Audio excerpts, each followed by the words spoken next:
Evening મિત્રો, કેમ છો? કાચો ગુજરાતીના આપ સૌને જય શ્રી રામ. મજામાં હશે? ચિંતાથી શું થાય છે? આવતીકાલની તકલીફ દૂર થાય છે ભાઈ. આવતીકાલની તો તકલીફ દૂર થવાની જ નથી. આજની તકલીફ તમે વધારો છો અને આજની શાંતિ તમે હણો છો. ચિંતાનો કોઈ અર્થ જ નથી ભાઈ. ચિંતા કાઉન્ટર પ્રોડક્ટિવ છે. ચિંતા જેટલી નુકસાનકારક વસ્તુ કોઈ છે જ નહીં.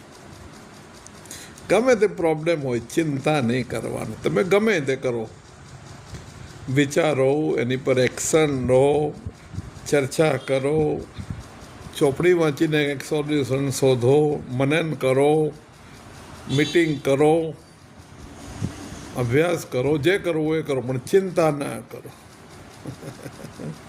ચિંતા કરશો એટલે મનની શાંતિ જશે, અને મનની શાંતિ જશે એટલે પછી એનું મનનું એકદમ બિહામણું સ્વરૂપ તમને જોવા મળશે.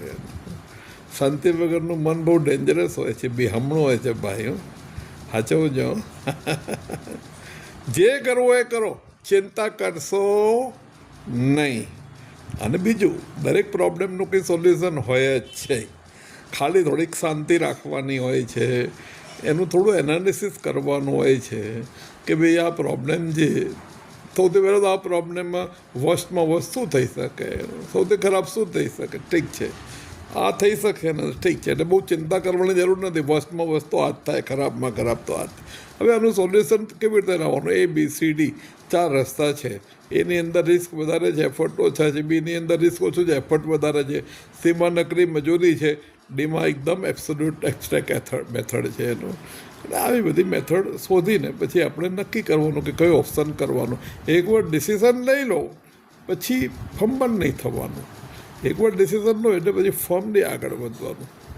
અને પછી અને આખી પ્રોસેસમાં જરા પણ ચિંતા કરવાની નહીં. એનું ચિંતા ડાકણને ખાય એવી ગુજરાતીમાં કહેવત છે.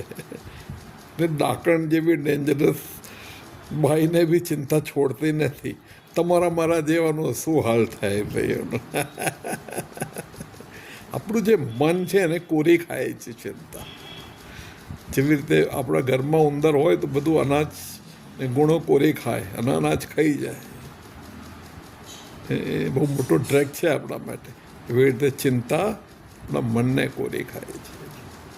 ચિંતા આપણી એફિશિયન્સી ઓછી કરે છે, આપણી પીસ ઓફ માઇન્ડ ડિસ્ટર્બ કરી દે છે, આપણી ઊંઘ ઉડાડી દે છે.